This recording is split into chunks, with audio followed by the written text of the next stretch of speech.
야, 저 아줌마 선글라스 꼬라지 좀 봐라. 어디 휴게소 가판대에서 주워온 거 아니냐? 프레임 휘어진 것 좀 보라지. 딱 봐도 싸구려 플라스틱인데. 박민호 소위 고모라며? 소위 월급 뻔한데 그 고모 수준도 알만하지. 명품은 무슨 오늘 저녁 반찬값이나 걱정해야 할 것 같은데? 찜통 같은 컨테이너 초소한 에어컨 바람을 쐬며 밖에서 기다리는 여성을 조롱하던 병사들의 목소리에는 비웃음이 가득했다. 땀을 뻘뻘 흘리며 서 있는 여성을 향한 동정심 따위는 없었다. 하지만 그 순간 그녀가 낡은 가방에서 꺼낸 투박한 검은색 전화기, 도청 방지 기능이 내장된 비화폰에서 서리빨 같은 목소리가 흘러나왔다. 나 육군 중장 임수진이다. 현재 12사단 정문 위병소 앞이다. 5분 준다. 상황 정리하고 튀어나와. 과연 이 반전의 주인공은 누구였을까요? 본격적인 이야기에 앞서 구독과 좋아요 한 번씩 부탁드립니다.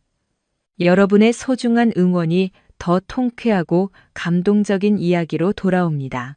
자, 그럼 이야기 시작하겠습니다. 강원도 인제군의 8월은 잔인할 정도로 뜨거웠다. 아스팔트 위로 아지랑이가 피어오르고 가만히 서 있어도 숨이 턱턱 막히는 폭염이 기승을 부리고 있었다.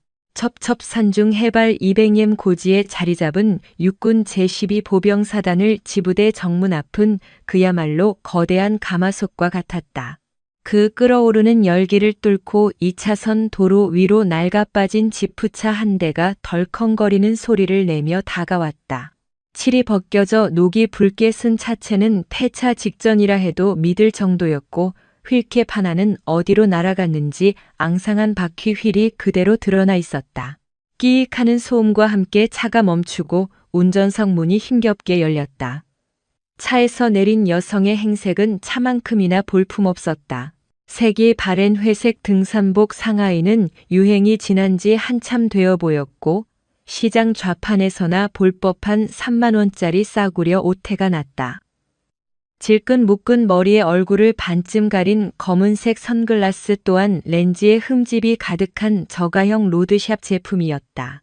그녀의 손에 들린 작은 천가방 사이로는 쭈글쭈글한 사과 몇 알과 건빵 봉지가 비쳤다. 누가 봐도 군대 간 조카 용돈이나 쥐어주러 온 시골의 평범하고 억척스러운 아줌마 그 자체였다.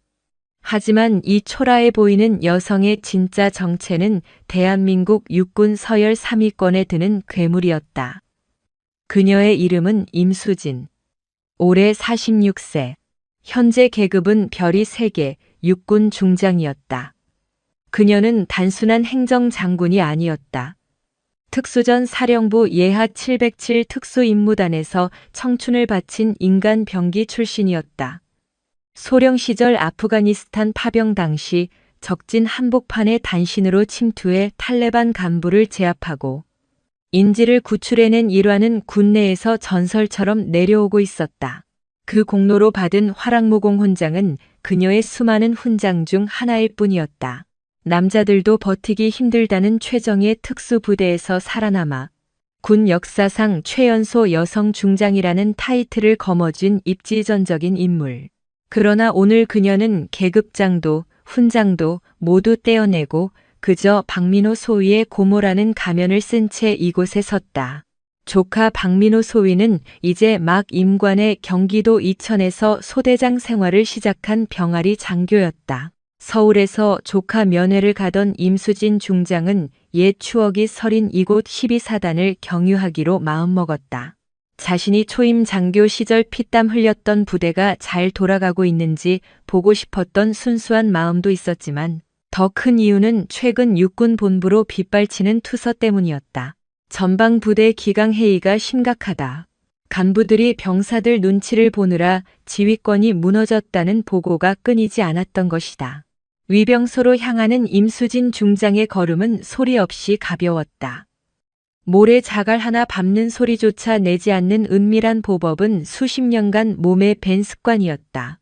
그녀가 위병소 창고 앞에 섰을 때 안쪽의 풍경은 가관이었다.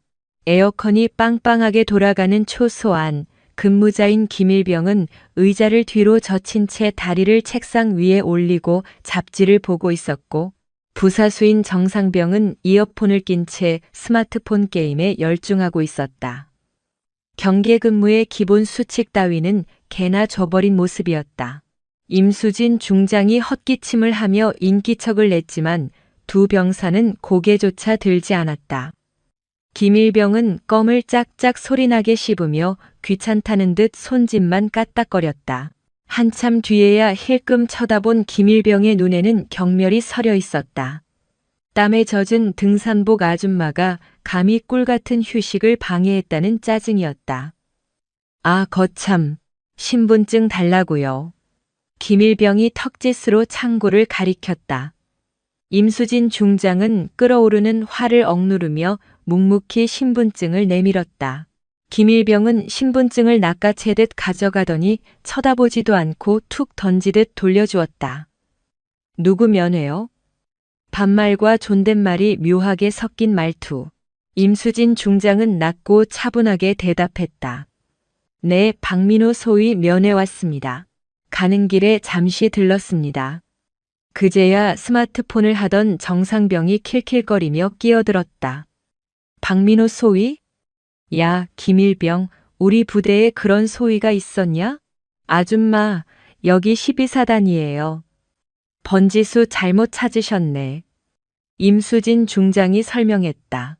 조카가 이천에 있는데 제가 예전에 여기서 근무했던 인연이 있어 잠시 부대 앞이라도 보고 싶어서 왔습니다. 그 말에 김일병이 어이없다는 듯 코웃음을 쳤다. 아, 네네. 옛날 생각나서 오셨다? 군대가 무슨 관광지인 줄 아세요? 할 일 없으면 그냥 가시죠. 여기 민간인 얼쩡거리는 곳 아닙니다. 정상병이 옆에서 거들며 비아냥거렸다. 딱 보니 소위 고모 맞네. 쥐꼬리만한 월급 받는 소위 뒷바라지나 하러 다니나 보지? 다이아몬드 하나짜리 고모 수준 알만하다. 그치? 둘은 서로 하이파이브라도 할 기세로 낄낄거리며 임수진 중장의 면전에 대고 조소를 날렸다. 부대 내 병사들 사이에서는 박민호 소위의 집안 사정이 그리 넉넉지 못할 것이라는 근거 없는 억측이 마치 사실인 양 퍼져 있었다. 할 일 없는 일부 병사들은 킬킬거리며 그런 식으로 상관인 장교들을 깎아내리고 씹어대는 것을 낙으로 삼곤 했다. 소위 고모 수준이면 집안 꼴 뻔하지 않겠습니까? 저기 저 차 상태 좀 보십시오. 굴러가는 게 기적 같은데 최소 10년 아니 15년은 좋게 넘었을 겁니다. 김일병의 비아냥거리는 말투에 정상병이 낄낄거리며 맞장구를 쳤다. 에이 20년은 됐을걸요. 저거 완전 90년대 구형 모델 아닙니까? 두 병사는 아무런 거리낌 없이 바로 눈앞에 서 있는 임수진 중장과 그녀의 조카를 싸잡아 조롱했다. 임수진 중장의 얼굴 근육은 미동도 하지 않았다. 다만 짙은 선글라스 너머 그녀의 눈동자가 서늘하게 가라앉았을 뿐이었다. 30년 넘게 군복을 입으며 이런 상황은 수도 없이 겪어왔다. 단지 여성이라는 이유로, 계급장이 보이지 않는다는 이유로, 혹은 겉모습이 화려하지 않다는 이유로 무시당하는 일은 군대라는 폐쇄적인 조직 내에서 비일비재했다. 하지만 그녀는 언제나 그런 모욕을 묵묵히 견디고 결국엔 압도적인 실력과 결과로 그들의 코를 납작하게 만들어주곤 했다. 김일병은 그녀가 건넨 신분증을 마치 더러운 물건이라도 만지는 듯 창구 위에 툭 던지며 말했다. 여기 면회 장소 아니라니까요. 말귀를 못 알아들으시네. 그냥 가세요. 좀. 임수진 중장은 굴러다니는 신분증을 침착하게 집어들며 낮고 위험 있는 목소리로 물었다. 위병소 대기실은 어디에 있나? 정상병이 턱짓으로 한쪽 구석을 가리켰다. 저기 다 찌그러져가는 컨테이너 박스 보이죠? 거깁니다. 근데 에어컨 고장 나서 찜통일 텐데 더워 죽어도 저희가 책임 안 집니다. 임수진 중장은 짧게 고개를 끄덕이고는 군말 없이 지시받은 방향으로 걸음을 옮겼다. 그녀의 당당한 뒷모습을 보며 김일병이 들으라는 듯 중얼거렸다. 뭐 저런 독한 아줌마가 다 있어. 여기가 무슨 동네 놀이터인 줄 아나? 정상병도 질세라 거들었다. 요즘 민간인들 진짜 개념밥 말아먹었어요. 군부대를 뭘로 보고. 두 병사는 다시금 자기들끼리 낄낄대며 잡담을 나누기 시작했다. 임수진 중장의 귀에 그들의 경멸 섞인 말이 모두 들어왔지만 그녀는 내색하지 않았다. 대기실이라고 안내받은 곳은 폐기 직전의 낡은 컨테이너였다. 페인트는 흉물스럽게 벗겨져 녹이 슬어 있었고 문을 열자 경첩이 비명을 지르듯 삐걱거렸다. 안으로 들어서자마자 숨이 턱 막히는 후지근한 열기가 얼굴을 강타했다. 에어컨은 고사하고 선풍기 날개 하나 보이지 않았다. 손바닥만한 창문이 하나 있었지만 꽉 막혀 있어 환기는 전혀 되지 않았다. 덜그럭거리는 의자 2개와 먼지 쌓인 테이블 하나가 가구의 전부였다. 임수진 중장은 의자에 정자세로 앉아 가방을 무릎 위에 가지런히 올려놓았다. 손목 시계를 확인하니 오후 2시 30분, 하루 중 태양이 가장 뜨겁게 내리쬐는 시간이었다. 밀폐된 컨테이너 내부 온도는 체감상 40도를 훌쩍 넘기고 있었다. 이마에 땀방울이 맺혔지만 그녀는 석상처럼 꿈쩍도 하지 않았다. 과거 아프가니스탄 파병 시절 방탄조끼를 입고 섭씨 50도가 넘는 사막의 열기 속에서 작전을 수행했던 지옥 같은 기억에 비하면 이 정도 더위는 휴양지나 다름없었다. 시간이 속절없이 흘렀다. 30분이 지났고 다시 30분이 더 지났다. 그동안 위병소에 누구도 그녀를 찾아오거나 물 한 모금 건네지 않았다. 두 병사는 그녀가 컨테이너 안에서 생지옥 같은 찜통 더위를 견디고 있다는 사실을 뻔히 알면서도 철저히 무시했다.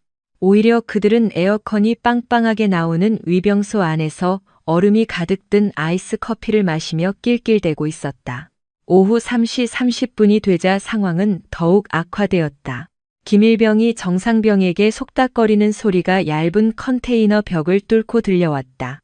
야, 정상병. 아까 그 아줌마 선글라스 봤냐? 딱 봐도 짝퉁 티 나지 않던? 진짜 말입니까? 명품인 척하고 다니는 겁니까? 당연하지. 쥐꼬리 월급 받는 소위 고모가 무슨 돈으로 명품을 사겠냐? 동대문 시장 바닥에서 10,000원 주고 산 싸구려가 분명해. 두 병사는 배를 잡고 한참 동안 웃어 젖혔다.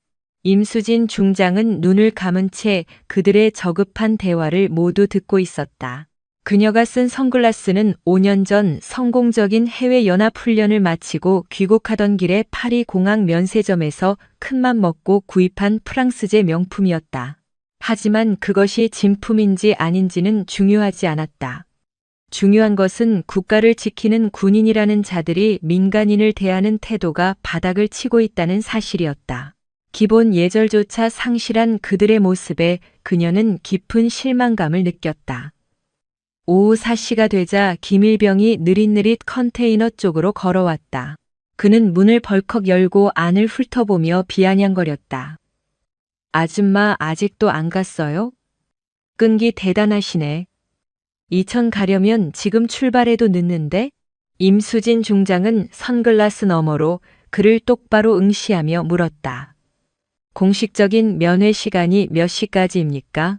5시까지긴 한데 여기서 이천까지 2시간 걸린다니까요. 알고 있습니다. 김일병은 짜증이 잔뜩 묻어나는 표정으로 인상을 찌푸렸다. 그럼 왜 아직도 버티고 계세요? 저희 귀찮게 하지 마시고 제발 좀 가시죠. 그는 문을 닫으려다 말고 다시 한번 안을 쏘아보며 덧붙였다. 그리고 솔직히 소속도 불분명한 외부인이 부대 안에 이렇게 오래 죽치고 있으면 저희도 곤란합니다.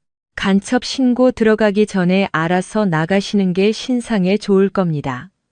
간첩이라는 단어가 나온 순간 임수진 중장의 눈빛이 순식간에 돌변했다. 선글라스 너머에서도 살기가 느껴질 만큼 차가운 기운이 뿜어져 나왔다. 김일병은 본능적으로 그 서늘한 시선을 느꼈는지 잠시 움찔하며 뒷걸음질 쳤지만 곧 애써 태어난 척 문을 쾅 닫고 돌아갔다. 임수진 중장은 천천히 선글라스를 벗어 테이블 위에 올려놓았다. 드러난 그녀의 눈은 검은색에 가까운 짙은 갈색이었고 그 안에는 수십 년간 참혹한 전장과 혹독한 훈련장에서 단련된 날카로운 칼날이 숨겨져 있었다. 그것은 특수부대 시절 적진 한복판에 고립되어 홀로 작전을 수행할 때 보였던 바로 그 눈빛이었다. 생사의 기로에서 단 한 번의 실수도 용납하지 않는 적을 압도하는 냉철함이 그대로 살아있었다. 그녀는 가방에서 휴대전화를 꺼냈다. 시중에서 볼 수 없는 투박한 검은색 보안 전화기였다. 육군 본부에서 고위 장성에게만 지급하는 비화 암호화 통신 장비였다. 그녀는 저장된 단축 번호 중 하나를 꾹 누르고 수화기를 귀에 가져다 댔다. 뚜렷한 연결음이 딱 3번 울리자마자 수화기 너머에서 묵직하면서도 약간의 긴장이 서린 목소리가 들려왔다. 통신 보안, 말씀하십시오. 나다, 임수진이다. 짧고 간결한 한마디였지만 그 무게감에 전화기 너머로는 순간적인 정적이 흘렀다. 이내 당황한 기색이 역력한 목소리가 다급하게 터져나왔다. 충성. 장군님, 갑자기 무슨 일이십니까? 이 보안 회선으로 연락을 다 주시고. 전화를 받은 상대는 현 12사단장 최영진 소장이었다. 그는 과거 임수진 중장이 707 특수임무단 대대장으로 복무하던 시절 작전과장으로서 그녀를 보좌했던 직속 후배였다. 당시 소령이었던 임수진과 대위였던 최영진은 수많은 사선을 함께 넘었던 전우였다. 15년이라는 세월이 흘러 임수진은 군의 핵심인 중장이 되었고 최영진 또한 사단을 호령하는 소장의 자리에 올라 있었다. 임수진 중장은 감정을 억누른 채 낮고 서늘한 목소리로 말했다. 최 소장, 나 지금 자네 부대 위병소 옆 고철 덩어리 컨테이너에 갇혀 있네. 예? 그게 무슨 말씀이십니까? 장군님께서 왜? 자네 부대 병사들이 날 간첩 취급하며 감금해 뒀거든. 신원 확인도 없이 1시간 넘게 방치해둔 덕분에 아주 찜통 체험 제대로 하고 있어. 죄송합니다. 지금 당장 참모장 보내서. 아니, 5분 주겠다. 그 안에 상황 정리 안 되면 자네가 직접 위병소로 뛰어와야 할 거야. 뚝. 임수진 중장은 상대의 대답도 듣지 않고 통화를 종료했다. 그녀는 휴대전화를 다시 가방 깊숙이 넣고 선글라스를 고쳤었다. 째깍거리는 시계 초침 소리만이 적막한 컨테이너 내부를 채웠다. 5분 뒤 12사단 사령부가 발칵 뒤집히고 줄초상이 날 것이라는 사실을 꿈에도 모른 채 위병소의 2 병사는 여전히 낄낄거리고 있었다. 컨테이너 안은 그야말로 지옥불 같았다. 오후 4시에 직사광선이 철판을 달구어 내부는 습식 사우나를 방불케 했다. 벽에 닿기만 해도 피부가 익을 것 같은 고열이었다. 열린 창문으로는 뜨거운 열풍만 들어와 숨을 쉴 때마다 폐가 타들어가는 듯했다. 건장한 성인 남성도 10분을 버티기 힘든 환경이었으나 임수진 중장은 자세 하나 흐트러지지 않았다. 이마에서 흐른 땀이 턱선을 타고 뚝뚝 떨어져도 그녀는 미동조차 없었다. 과거 아프가니스탄 칸다하르 사막, 섭씨 52도의 살인적인 더위 속에서 물 한 모금 없이 72시간 매복 작전을 수행하며 적 저격수의 스코프 반사광을 찾아내던 시절에 비하면 이 정도는 따뜻한 온돌방 수준이었다. 그녀를 분노하게 만든 것은 육체적 고통이 아니었다. 국민을 지켜야 할 군인들이 민간인을 대하는 그 오만하고 나태한 태도였다. 세금으로 먹고 살며 제복을 입은 자들이 주인을 물어뜯으려 하는 꼴을 더는 두고 볼 수 없었다. 밖에서는 여전히 김일병과 정상병의 조롱 섞인 잡담이 들려왔다. 야, 김일병, 아까 그 아줌마 선글라스 봤냐? 렌즈 색깔 촌스런 거? 봤지 말입니다. 딱 봐도 동네 시장 좌판에서 5,000원 주고 산 싸구려 플라스틱 아닙니까? 정상병이 킬킬거리며 맞장구 쳤다. 그러게, 주제에 무슨 명품인 척하고 있어. 소위 월급 뻔한데 그 고모 수준도 알만하지. 짝퉁 쓰고 와서 폼 잡는 꼴이라니. 두 병사의 비웃음 소리는 방음이라곤 전혀 안 되는 얇은 철판을 뚫고 생생하게 전달되었다. 임수진 중장은 입가에 냉소적인 미소를 머금은 채 그들의 대화를 경청했다. 사실 그 선글라스는 5년 전 연합훈련 당시 프랑스 파리샤를 드골 공항 면세점에서 80만 원을 주고 구입한 명품이었다. 당시 미군 연합사령부 대령이 선물하겠다는 걸 정중히 거절하고 직접 구매한 애장품이었다.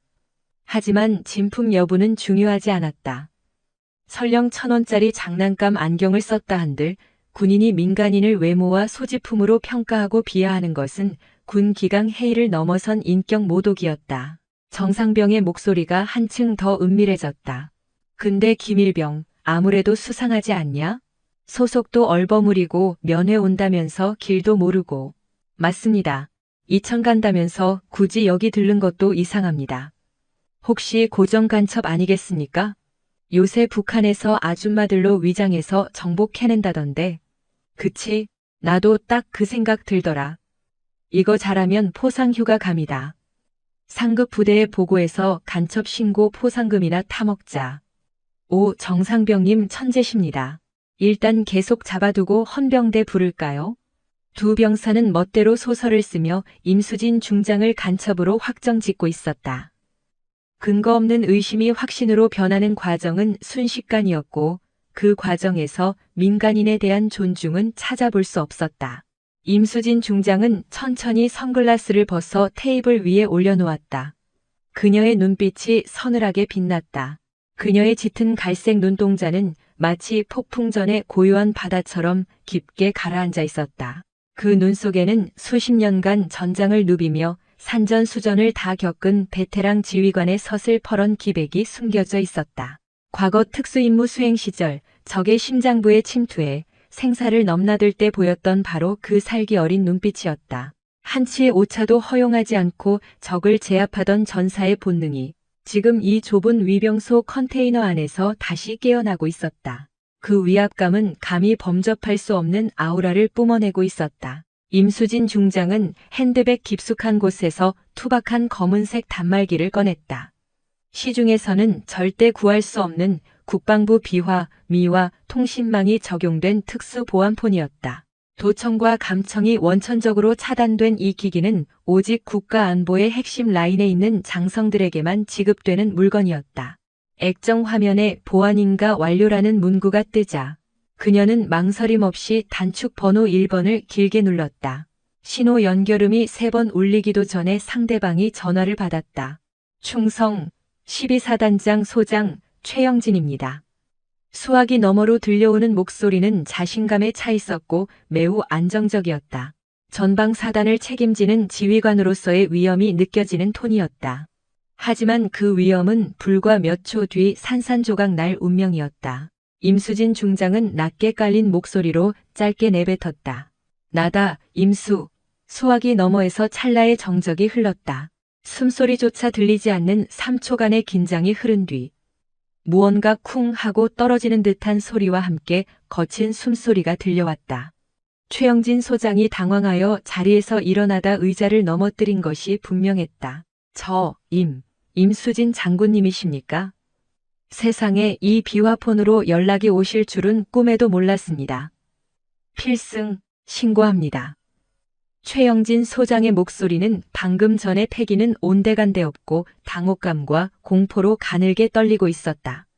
육군 본부의 실세이자 자신의 직속 상관이었던 전설적인 선배가 예고도 없이 직통으로 전화를 걸었으니 그럴 만도 했다. 최 소장, 자네 지금 내 위치가 어딘지 파악되나? 죄송합니다, 장군님. 미처 확인하지 못했습니다. 지금 어디? 육군 본부 집무실에 계십니까? 임수진 중장의 입꼬리가 비릿하게 올라갔다. 아니, 틀렸다. 난 지금 자네가 지휘하는 12사단 위병소 옆 찜통 같은 민원인 대기실 컨테이너에 갇혀 있다. 네? 그게 무슨 위병소라니요? 혹시 방문 계획이 있으셨습니까? 제가 의전실에 확인해 보겠습니다만 확인할 필요 없다. 비공식적으로 조카 면회를 온 길이니까. 그런데 말이야, 최 소장, 자네 부대 위병소 근무자들이 아주 훌륭하더군. 사성 장군 진급을 앞둔 나를 북한에서 내려온 고정 간첩 취급을 하고 있어. 간첩이라니요? 그게 무슨 말도 안 되는. 최영진 소장의 목소리가 경악으로 물들었다. 임수진 중장은 더욱 차갑게 몰아붙였다. 정문 근무자인 김일병과 정상병 말이다. 신분증을 보여주려는 시도조차 무시하고 내가 타고 온 낡은 차와 등산복 차림만 보고 나를 잡상인 취급하더니 급기야는 간첩 신고를 해서 포상 휴가를 가겠다며 낄낄거리고 있다. 나를 이 더운 컨테이너에 1시간 넘게 가둬두고 물 한 모금 주지 않으면서 말이야. 수화기 넘어 최영진 소장은 호흡곤란이 온 듯 거칠게 숨을 몰아쉬었다. 죽을 죄를 지었습니다, 장군님. 당장 헌병대를 투입해서 놈들을. 헌병대는 나중에 불러. 이건 단순한 근무 태만의 문제가 아니다. 군 기강이 뿌리부터 썩어 있다는 증거야. 국민을 지켜야 할 군인이 힘없어 보이는 민간인 아줌마라고 판단하자마자 반말과 조롱을 일삼고 위협까지 했다. 이게 자네가 자랑하던 정예 12사단의 민낯인가? 입이 10개라도 할 말이 없습니다. 제가 당장 튀어가겠습니다. 정말 죄송합니다. 변명은 와서 해라. 지금 시각 16시 17분이다. 정확히 5분 주겠다. 16시 22분까지 내 눈앞에 나타나서 이 상황을 정리해라. 임수진은 잠시 말을 멈췄다가 서리빨 같은 경고를 덧붙였다. 만약 1초라도 늦는다면 나는 이 자리에서 국방부 장관님께 직접 화상보고를 올릴 것이다. 12사단의 기강회의와 사단장의 지휘 책임에 대해서 말이지. 내 성격 알지? 빈말 안 하는 거. 알겠습니다. 지금 당장 차가 아니라 헬기를 타서라도 시간 맞추겠습니다. 끊겠습니다. 뚝 하는 소리와 함께 전화가 끊어졌다. 임수진 중장은 휴대폰을 천천히 가방에 넣고 다시 선글라스를 착용했다. 그녀의 시선이 손목시계의 초침을 따라 움직였다. 대기실 밖에서는 여전히 김일병과 정상병이 시끄럽게 떠들며 자신들의 미래가 어떻게 박살날지 전혀 모른 채 웃고 있었다. 폭풍은 이미 시작되었다. 김일병과 정상병은 자신들이 저지른 짓이 얼마나 치명적인지 상상조차 하지 못하고 있었다. 그저 이상한 아줌마 하나 쫓아냈다고 낄낄거릴 뿐이었다. 하지만 그 아줌마가 특전사 전설이자 육군 최연소 중장인 임수진이라는 사실은 그들의 빈약한 상상력으로는 닿을 수 없는 영역이었다. 임수진 중장은 벤치에 앉아 미동도 없이 시간을 확인했다. 1분, 2분. 무거운 침묵이 흘렀지만 그녀의 주변 공기는 마치 폭풍 전야처럼 점점 차갑게 가라앉고 있었다. 약속된 4분이 되자 정적을 깨고 날카로운 사이렌 소리가 고막을 때렸다. 위병소 안에서 잡담하던 두 병사가 화들짝 놀라 튀어나왔다. 야, 이거 사단장님 떴을 때 나는 소리 아니야? 미친 갑자기? 연락도 없었잖아. 아니 근데 소리가 너무 가까운데? 당황한 기색이 역력한 그들 눈앞에 헌병 오토바이의 호위를 받는 검은 세단이 맹렬한 기세로 돌진해왔다. 임수진 중장은 손목시계를 힐끗 보았다. 4시 21분. 그리고 22분이 되는 순간 타이어가 비명을 지르며 위병소 앞에 멈춰섰다. 차가 완전히 서기도 전에 뒷문이 벌컥 열리더니 최영진 소장이 튀어나왔다. 평소 칼각을 중요시하던 사단장의 모습은 온데간데 없었다. 상의 단추는 엇갈려 잠겼고 정모는 삐딱했으며 허리춤의 전투화 끈은 풀려 덜렁거렸다. 그는 거의 넘어질 듯한 기세로 임수진 중장 앞으로 달려와 부동자세를 취했다. 충성. 제12보병 사단장 소장 최영진, 임수진 중장님께 대하여 경례. 연병장이 떠나가라 지르는 고함 소리에 위병소 유리창이 징징 울릴 정도였다. 그 순간 김일병과 정상병의 표정은 경악을 넘어 공포로 물들었다. 중장? 지금 사단장님이 중장이라고 했어? 별 2개짜리 사단장이 저토록 겁에 질려 깎듯이 모시는 존재. 그것은 별 3개의 군단장급 이상의 고위 장성이라는 뜻이었다. 대한민국 육군에서 신이나 다름없는 존재가 바로 눈앞에 있었던 것이다. 김일병의 손에서 힘이 빠져나가며 K소총이 철그럭 소리를 내며 콘크리트 바닥에 나뒹굴었다. 둔탁한 금소금이 정적을 갈랐지만 김일병은 그것을 주울 생각조차 하지 못했다. 정상병은 턱이 빠질 듯 입을 벌린 채 숨도 쉬지 못했다. 방금 전까지 간첩 아줌마, 돈 없는 고모 취급하며 비웃었던 사람이 바로 자신들의 목숨줄을 쥔 육군 본부의 실세였던 것이다. 온몸에 핏기가 싹 가시는 느낌과 함께 식은땀이 비오듯 쏟아졌다. 임수진 중장은 천천히 선글라스를 벗었다. 드러난 그녀의 눈동자는 깊고 서늘했다. 그녀는 겁에 질려 떨고 있는 최영진 소장을 내려다보았다. 일어나라, 최 소장. 그 목소리는 낮았지만 그 어떤 고함보다 위압적이었다. 네, 충성. 최영진 소장은 벌떡 일어나 부동자세를 취했다. 그의 눈동자는 걷잡을 수 없는 당혹감과 죄송함으로 심하게 흔들리고 있었다. 자신의 부대, 그것도 부대의 얼굴인 위병소에서 직속 상관이자 육군의 전설인 임수진 중장이 이런 수모를 당했다는 사실에 그는 혀를 깨물고 싶은 심정이었다. 상황의 무게감은 최영진 소장을 짓누르고 있었다. 피해자가 단순한 민간인이 아니라 자신의 군 생활을 이끌어준 은사이자 육군 본부에 살아있는 전설, 임수진 중장이라는 사실은 그를 절망의 구렁텅이로 밀어넣었다. 임수진 중장의 목소리는 높지 않았으나 그 안에 담긴 분노는 지축을 흔들 만큼 묵직했다. 최 소장, 내 눈을 똑바로 봐라. 이것이 내가 자랑하던 12사단의 기강인가? 최영진 소장은 입술을 깨물며 고개를 숙였다. 죄송합니다. 입이 10개라도 할 말이 없습니다. 변명을 듣자고 부른 게 아니다. 묻는 말에 답해. 내 부대 병사들은 민간인을 적보다 더 하찮게 대하는 게 평소의 모습인가? 최영진 소장은 차마 대답할 수 없었다. 그는 매주 회의 때마다 국민을 위한 군대를 외쳤고 병영 문화 혁신을 자부해왔다. 하지만 위병소라는 부대의 얼굴에서 벌어진 이 추악한 현실은 그의 모든 노력이 기만이었음을 증명하고 있었다. 가장 기본이 되는 곳이 썩어 있는데 보이지 않는 곳은 오죽하겠는가. 임수진 중장은 싸늘한 눈빛으로 말을 이었다. 나는 정확히 14시 30분에 도착했다. 조카를 보러 왔다고 정당하게 신분을 밝혔어. 그런데 지난 2시간 동안 내 부하들이 내게 무슨 짓을 했는지 짐작이나 가나? 송구합니다. 아직 상세히 파악하지 못했습니다. 그럼 내가 친절히 읊어주지. 첫째, 다짜고짜 반말과 하대로 인격 모독.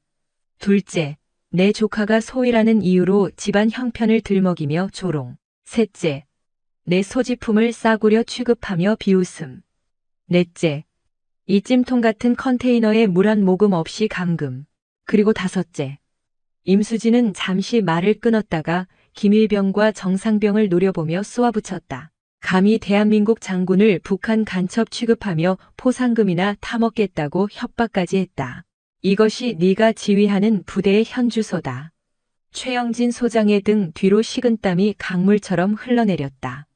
이건 단순한 군기 위반이 아니었다. 군인의 본분을 망각한 하극상이자 인간으로서의 도리마저 저버린 만행이었다. 그때 정적을 깨고 요란한 사이렌 소리와 함께 헌병대 모터사이클 부대가 흙먼지를 일으키며 위병소 앞을 포위했다. 뒤이어 검은색 지휘 차량이 급정거했고 차문이 열리자마자 영관급 장교들이 쏟아져 나왔다. 사단 참모장 심재원 대령, 작전참모 한승우 중령, 인사참모 송지훈 중령, 헌병대장 류도현 중령 등 사단 수뇌부가 총출동한 것이다. 그들은 사색이 된 사단장의 호출을 받고 영문도 모른 채 달려와 숨을 헐떡이며 주위를 두리번거렸다.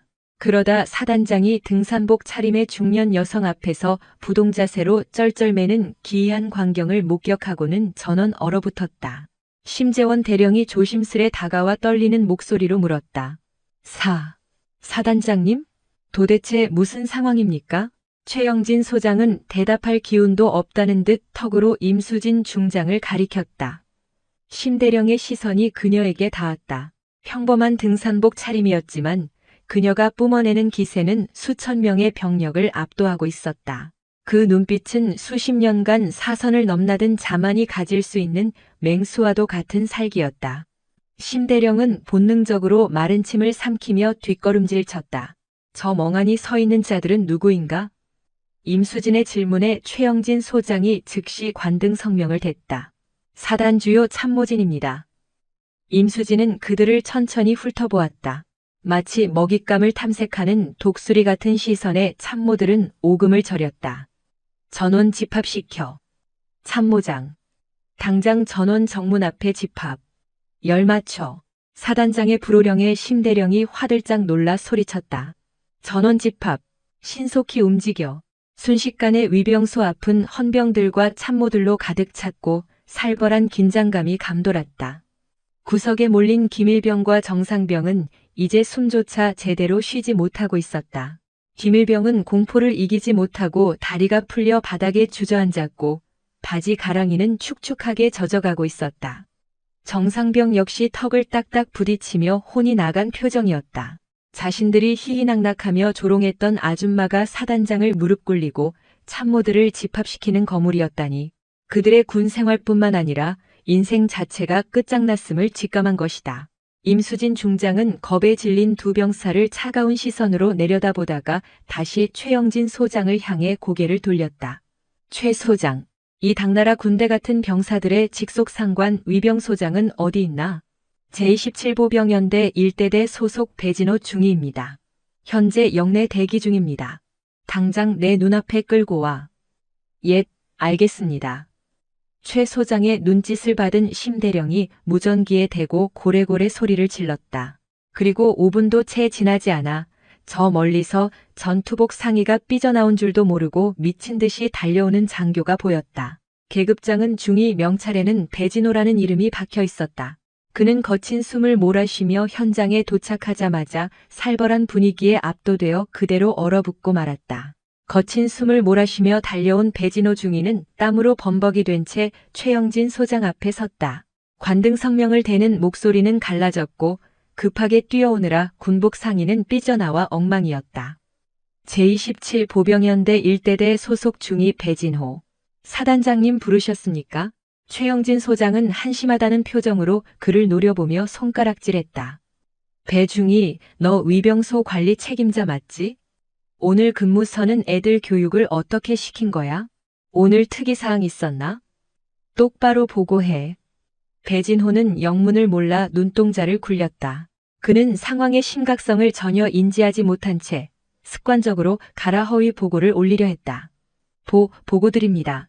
금일 위병소 근무관 특이사항은 없었습니다. 평소와 다름없이 양호했습니다. 그 순간 곁에 서 있던 임수진 중장의 입가에 비릿한 조소가 스쳤다. 특이사항이 없어? 양호해? 서리빨 같은 목소리가 배진호의 고막을 때렸다. 배진호는 그제야 사단장 옆에 선 낯선 여성을 쳐다보았다. 선글라스 너머로 느껴지는 살기에 그는 본능적으로 움츠러들었다. 자, 자네는 누구? 배진호가 얼버무리자 최영진 소장이 버럭 소리를 질렀다. 이 멍청한 놈, 육군본부 작전참모 임수진 중장님이시다. 예우 안 갖춰? 중장이라는 두 글자가 뇌리에 박히는 순간 배진호의 다리는 풀려버렸다. 털썩. 그는 아스팔트 바닥에 주저앉다시피 무릎을 꿇었다. 별 3개의 군단장급의 거물이 눈앞에 있다는 사실에 숨이 턱 막혔다. 임수진 중장은 그를 내려다보며 싸늘하게 말했다. 멀쩡한 민간인을 간첩으로 몰아 감금하고 희롱한 게 내 놈 눈에는 양호한 근무인가 보지? 위병소장이 무능하니 병사들이 날뛰는 거야. 배진호는 입술이 파르르 떨려 아무 말도 할 수 없었다. 죄송합니다. 몰랐습니다. 몰랐으면 죄가 없어지나? 지휘관이 무지한 건 죄악이야. 임수진은 곧바로 최영진 소장에게 고개를 돌려 명령을 하달했다. 그 내용은 처형 선고나 다름없었다. 최 소장 받아 적어. 지금 즉시 위병소 근무자 김일병, 정상병 구속 수사하고 헌병대 입창시켜. 그리고 배진호 중위. 너는 지금 이 순간부로 보직 해임이다. 대대장과 연대장도 당장 튀어오라고 해. 내 앞에서 지휘 책임물을 거니까. 최영진 소장은 사색이 되어 예, 알겠습니다 라고 복창했다. 하지만 임수진의 분노는 여기서 멈추지 않았다. 그녀는 가방에서 검은색 비화폰을 꺼내 들었다. 단축번호 1번. 육군본부 감찰실장 권민재 준장이었다. 뚜루르. 신호음이 2번 울리기도 전에 상대가 받았다. 충성. 육군본부 감찰실장 준장 권민재입니다. 권장군 나 임수진이야. 지금 즉시 강원도 인제 12사단으로 감찰팀 급파해. 차량 말고 헬기 띄워. 1시간 준다. 수화기 넘어 권민재 준장의 다급한 목소리가 들렸다. 중장님? 갑자기 헬기까지. 무슨 일이십니까? 규모는 어떻게 할까요? 최대 규모로 꾸려. A급 감사다. 병영 부조리 물자 횡령. 급식 비리. 간부 근무 기간까지 싹 다 뒤져. 먼지 하나라도 나오면 사단장 옷 벗길 각오로 털어. 알겠나?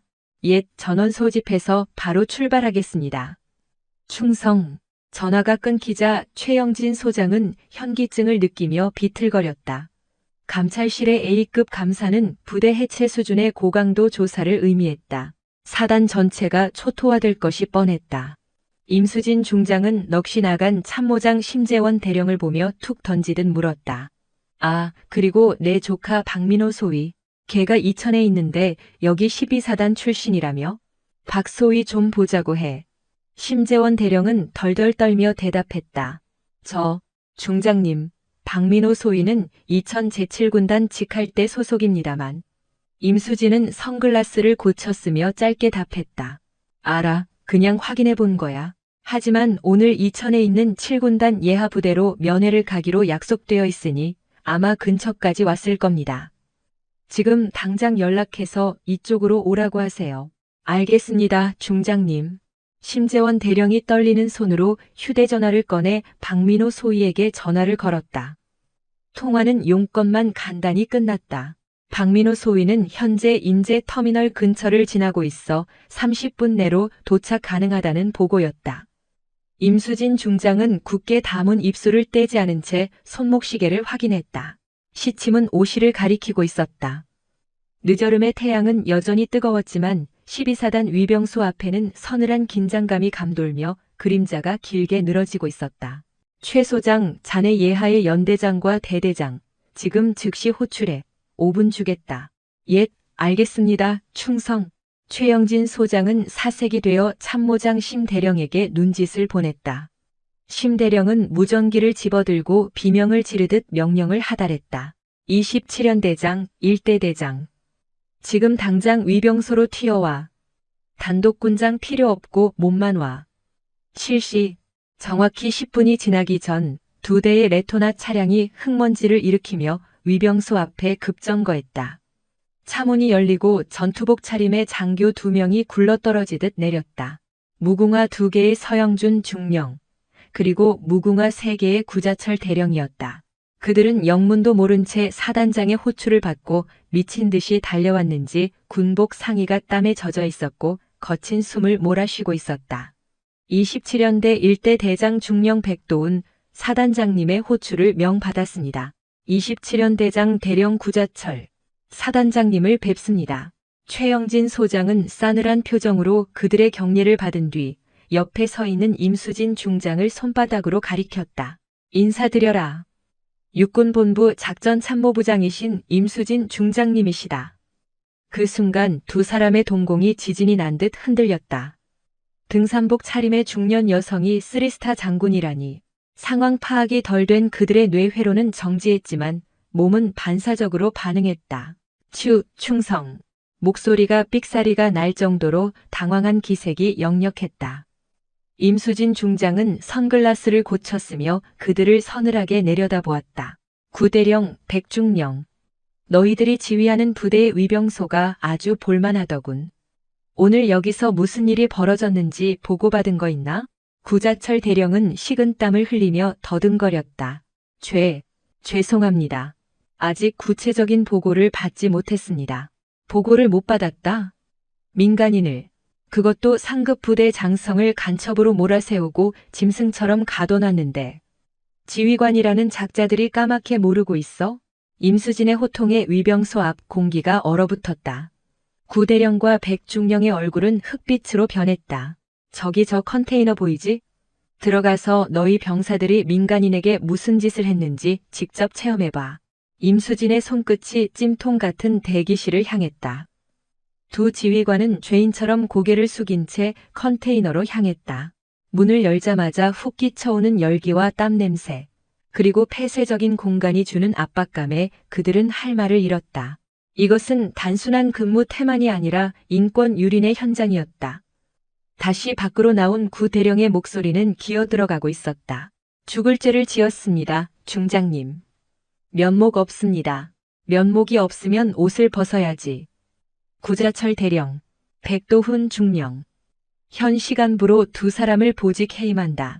지휘 책임은 물론이고 부대 관리 소홀에 대한 징계 절차가 곧 시작될 거야. 사단 사령부로 가서 대기해. 내 눈앞에서 사라져. 예, 알겠습니다. 두 장교는 영혼이 빠져나간 사람처럼 비틀거리며 물러났다. 군인으로서의 명예가 박살나는 순간이었다. 그때 무거운 분위기를 깨고 검은색 세단 한 대가 부드럽게 미끄러져 들어왔다. 운전석에서 내린 이는 훤칠한 키에 날카로운 눈매를 가진 청년 장교 박민호 소위였다.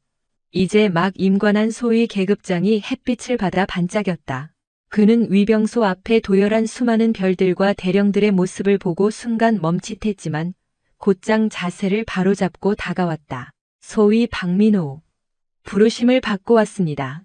임수진 중장은 그제야 표정을 풀고 피식 웃음을 터뜨렸다. 설이 빨갛던 장군의 모습에서 잠시 조카를 반기는 고모의 얼굴로 돌아온 것이다. 오냐, 박민호, 자세 좋네. 내가 내 고모 임수진이다. 충성, 고모님. 아니, 중장님. 여기서 뵙게 될 줄은 꿈에도 몰랐습니다.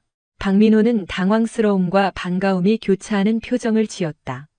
임수진은 조카의 어깨를 툭 치며 말했다. 내 면회 가려다가 간첩으로 오인당해서 12사단 기강 좀 잡고 있었다. 너 이 녀석들한테 밥은 제대로 얻어먹고 다니냐? 내 조카가 이런 당나라 군대 출신이라니 걱정이 태산이구나. 박민호는 고모의 농담 섞인 진담에 쓴웃음을 지으면서도 그녀의 눈빛 속에 담긴 서슬퍼런 분노가 자신을 향한 것이 아님을 알고 안도했다. 하지만 위병소를 둘러싼 공기는 여전히 폭풍전야처럼 무거웠다. 임수진 중장은 조카 박민호를 향해 부드럽지만 단호한 눈빛을 보냈다. 그녀의 손이 조카의 어깨를 꽉 쥐었다. 민호야, 오늘 겪은 이 수모를 절대 잊지 마라. 군인의 권위는 어깨의 계급장이 아니라 그 사람이 뿜어내는 책임감과 행동에서 나온다. 계급이 높다고 아랫사람을 짓밟아서도 안 되지만 계급이 낮다고 부당한 대우에 침묵해서도 안 되는 법이야. 너는 앞으로 수많은 부하들을 이끌 지휘관이 될 제목이다. 오늘의 분노를 리더십의 걸음으로 삼아라. 박민호 소위는 고모의 묵직한 가르침에 가슴이 뜨거워짐을 느꼈다. 명심하겠습니다, 중장님. 부끄럽지 않은 장교가 되겠습니다. 그래, 너는 우리 가문의 자랑이자 미래다. 남들보다 2배 더 땀 흘리고 3배 더 희생해라. 그것이 장군의 조카라는 꼬리표를 떼고 진짜 군인으로 인정받는 유일한 길이다. 임수진은 짧게 고개를 끄덕인 뒤 서늘한 표정으로 최영진 소장에게 돌아섰다. 공기마저 얼어붙는 듯한 목소리였다. 최 소장, 내 차에 정복이 있다. 환복하고 올 테니 당장 빈 공간을 마련해. 내 사단장실을 비우겠습니다. 최 소장이 다급하게 외쳤지만 임수진은 손을 내저었다. 필요 없다. 사단장실은 자네가 반성문이나 쓰는 데 써라. 가까운 회실이나 하나 내줘. 심재원 대령의 안내를 받아 본청 2층의 소회의실로 들어간 임수진은 칠흑 같은 가방을 열었다. 칼같이 다림질된 정복이 그녀를 기다리고 있었다. 그녀는 익숙한 손놀림으로 등산복을 벗고 전투복이 아닌 장군의 권위가 서린 정복으로 갈아입었다. 옷매무새를 다듬는 그녀의 눈빛은 이미 전쟁터에 나가는 장수의 그것이었다. 20여 분 뒤 묵직한 군화 소리가 연병장의 정적을 깼다. 또각또각 소리만으로도 좌중을 압도하는 발걸음이었다. 임수진 중장이 현관을 나서자 햇살 아래 그녀의 어깨와 모자에 박힌 별 3개가 눈부시게 번쩍였다. 가슴에 달린 화랑, 을지, 충무 무공훈장은 그녀가 책상머리 장군이 아니라 피 튀기는 전장을 누비며 살아남은 전설임을 증명하고 있었다. 등산복 차림에 아줌마는 온데간데 없고 대한민국 육군의 살아있는 역사가 그곳에 서 있었다. 최영진 소장을 비롯한 12사단의 모든 간부들은 마른 침을 삼키며 다시 한번 경례를 올렸다. 그들의 손끝이 미세하게 떨리고 있었다. 임수진은 연병장 중앙에 서서 사냥감을 노리는 매처럼 간부들을 훑어보았다. 지금 이 시각부로 12사단에 대한 특별 지휘 검열을 실시한다. 육군본부 감찰단 1팀과 헌병 수사관들이 헬기로 이동 중이다. 도착 전까지 내가 직접 기초 진단을 하겠다. 그녀의 목소리는 확성기 없이도 쩌렁쩌렁하게 울렸다. 심재원 대령. 즉시 격리과로 가서 올해 1, 4분기 예산 집행 내역 싹 다 긁어와. 특히 유류수급 대장, 부식 조달 계약서, 피복 창고 재고 현황. 1원짜리 하나라도 틀리면 각오해라. 심대령의 안색이 백지장처럼 하얗게 질렸다. 지금 바로 말씀이십니까? 내 말이 농담 같나? 30분 주겠다. 뛰어. 예, 알겠습니다. 심대령이 비명에 가까운 대답을 하고 튀어나갔다. 작전 참모 한승우 중령. 최근 6개월간 헌병대 사건 사고 접수 대장. 영창 입창 기록. 그리고 관심병사 상담 일지 가져와. 은폐한 건 없는지 샅샅이 볼 테니 원본으로 가져오도록. 인사참모 송지훈 중령. 간부들 출타 기록부와 관사 배정 현황표. 그리고 주말 골프장 예약 내역 가져와.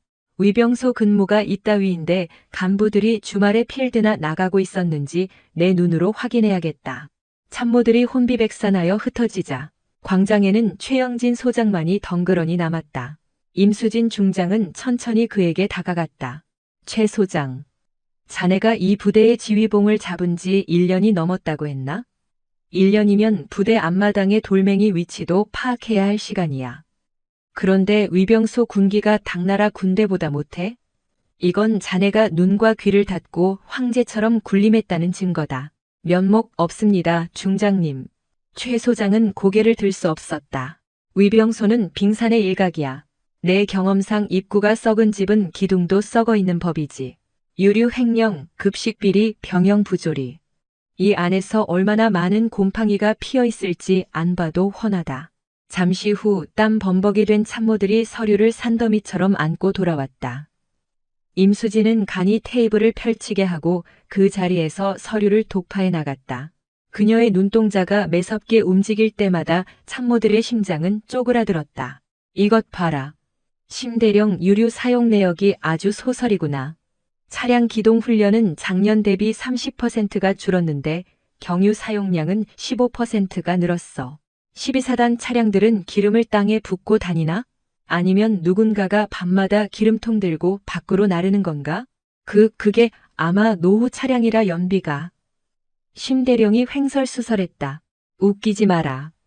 노후 차량 교체 사업은 이미 작년에 완료된 걸로 아는데? 어디서 거짓말이야. 임수진이 서류를 탁자에 내리치자 굉음이 났다. 그리고 급식비. 돼지고기 납품 단가가 마트 소매가보다 비싸? 여기 강원도 인제야. 산지 직송은 못할 망정, 운송비를 핑계로 30%를 남겨먹어? 이 업체 대표랑 자네랑 무슨 사이야? 임수진은 숨 쉴 틈도 주지 않고 다음 장을 넘겼다. 더 심각한 건 이거군. 한중령 지난달 자해시도 사건이 3건이나 있었는데 상급 부대 보고가 누락됐어. 단순 안전사고? 손목을 그었는데 안전사고야? 병사들이 지옥에서 살려달라고 비명을 지르는데 너희들은 진급 걱정에 그 입을 틀어막은 거야. 그녀는 쓰고 있던 선글라스를 거칠게 벗어던지며 최영진 소장을 노려보았다. 최 소장, 들리나? 이 부대가 썩어 문드러지는 소리가? 자네는 지휘관이 아니라 범죄 방조자다. 위에서부터 아래까지 썩은 부위는 단 1g도 남기지 않고 도려낸다. 내가 오늘 이 위병소에서 겪은 수모는 단순한 실수가 아니라 이 부대의 기강이 무너졌다는 명백한 증거다. 임수진 중장의 목소리에는 서리빨 같은 냉기가 서려 있었다. 붉게 타오르던 태양은 어느새 서쪽